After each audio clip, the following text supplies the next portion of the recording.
What if the thing you've been doing to protect yourself is actually the one thing making you more vulnerable? And what if the answer is something you never expect? We'll get to a guided meditation later that might just show you. Here's what we're really looking at today. Two ideas that sound separate but turn out to be the same idea wearing two different coats. The first, safety doesn't come from defending yourself. It comes from something almost the opposite, from letting the defenses down. The second, whether you realize it or not, you're carrying an invisible role in every room you enter. You're either bringing more tension into the space, or a little more calm, more noise, or a little more clarity. Together, these two ideas quietly rewire what it means to feel secure and what it means to matter. And I don't mean that in some abstract, philosophical way. I mean in the meeting you have tomorrow morning, in the conversation you're already dreading, in the version of you that walks in the door tonight. So let's start where most of us actually live. Somewhere in the back of your mind, there's a running tally. Who said what? Who owes you? Who slighted you 3 weeks ago and doesn't even know it? There's a case being built. Not in a courtroom, in your nervous system. You're your own lawyer, your own judge, your own bodyguard. And if you've ever wondered why you're tired at the end of a day where nothing objectively bad happened, this is why. You've been holding a defense the whole time.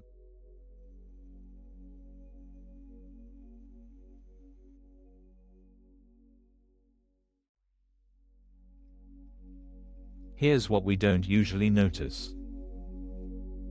The armor isn't neutral. Every wall you build sends a quiet signal to yourself that there's something out there worth building a wall against.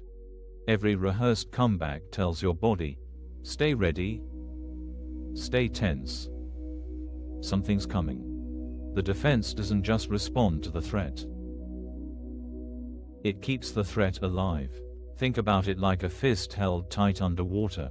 The tighter you squeeze, the more turbulence you create around your hand. The water churns. Nothing can settle. Bubbles, movement, chaos, all of it caused by the grip itself. And the exhausting part, you're the one making the disturbance. You're bracing for the water, and the bracing is what's making the water rough. Most of us have never questioned this. We assume tension equals safety. Vigilance equals protection. If I stop being on guard, something bad will get through. So we walk around with a low hum of readiness, jaw slightly clenched, shoulders slightly up, replaying, rehearsing, prepping. And we call this being responsible. We call this being smart.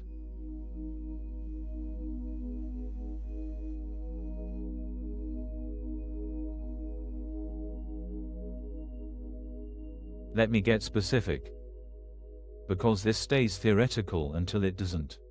Imagine you're in a meeting. It's already been a long week. Someone, let's say a colleague you've had complicated feelings about for a while, takes credit for an idea you shared with them last Tuesday, in front of your boss. Casually. Like it's nothing, and something in your chest does that thing. Your jaw tightens, your face stays neutral, but your whole inner world lights up. For the next hour, you're barely there. You're drafting. You're composing. You're rehearsing the perfectly measured Slack message that will make it clear, without seeming petty, that the idea was yours. You're calculating who saw what, who might defend you, whether to loop in your boss privately or address it in the next meeting. By the time you get home, you're hollow. You sent the email. It was careful. It was pointed. And you feel nothing good, just tired. just a low sense that something's still unfinished. That's the fist underwater. That's hours of turbulence you generated. And notice, the original moment lasted maybe 15 seconds. You've been living inside your own defense of it ever since.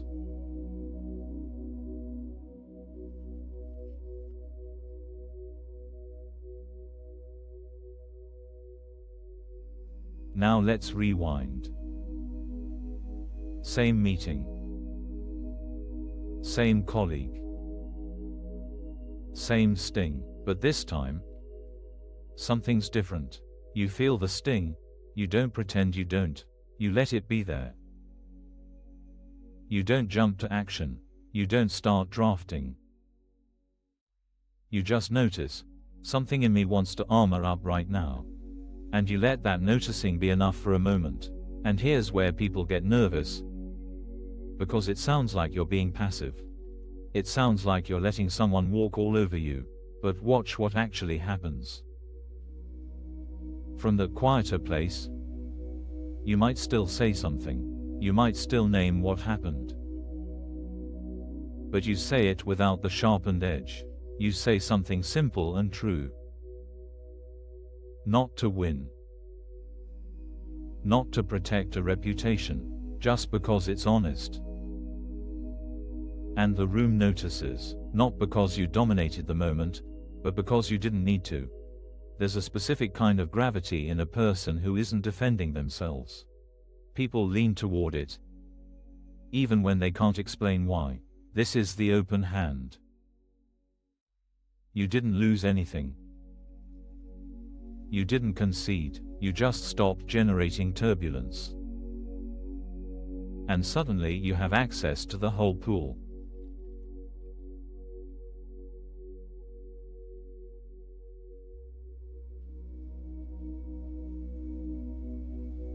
Here's the part that surprised me the first time I really sat with it. When you stop defending, you don't just feel better privately. You change what's possible for everyone else in the room. Each of us is quietly setting the emotional temperature of every conversation we're in. You already know this. You've walked into a room where someone was tense, and within 30 seconds, you were tense too. You've also walked into a room with someone unusually settled, and something in you exhaled without permission. That's not personality. That's contagion, and it means every one of us is already doing this job, for better or worse. You're already influencing the nervous systems around you. The only question is, what are you transmitting? And this isn't about being spiritual or evolved or anything precious. It's about recognizing something you're already doing, so you can do it with a little more awareness. When you're less defended, the person across from you doesn't need to defend either. The argument that was about to happen quietly doesn't. The tension that was going to compound doesn't compound. You didn't fix them, you just stopped requiring them to match your grip.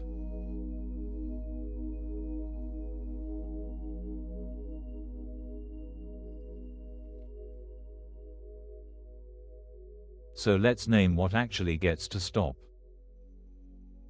The running tally can stop. The perfect email rehearsal can stop. The 3 in the morning replay of the conversation from 6 months ago can stop. Being your own lawyer, judge, and bodyguard, 24 hours a day, on unpaid overtime, that can stop. Not because you've become naive. Not because the world became safe, but because you've noticed that the grip itself was the source of most of the noise. And when the hand opens, the water stills. That's not a metaphor for something distant. That's what actually happens in your chest when you stop bracing. You don't have to figure this out perfectly. You don't have to become a different person by Thursday. You just have to catch yourself once today, mid-clench. And instead of tightening further, ask, what would it feel like to loosen this by 5%? Not drop the whole thing. Just loosen it slightly. See what happens. That's the whole practice. Small openings. Small unclenchings, 100 tiny moments where you choose not to add turbulence to the water. And from that quieter place, you become someone the room leans toward. Not because you're trying, because you're finally not. If you want to keep practicing with this, you can like the video and subscribe. Let's take a moment now to let this settle with a guided meditation.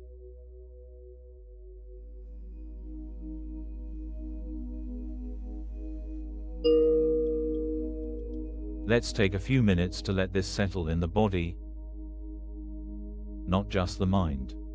Find a way to sit that feels supported. Feet on the floor if you can. Shoulders allowed to drop,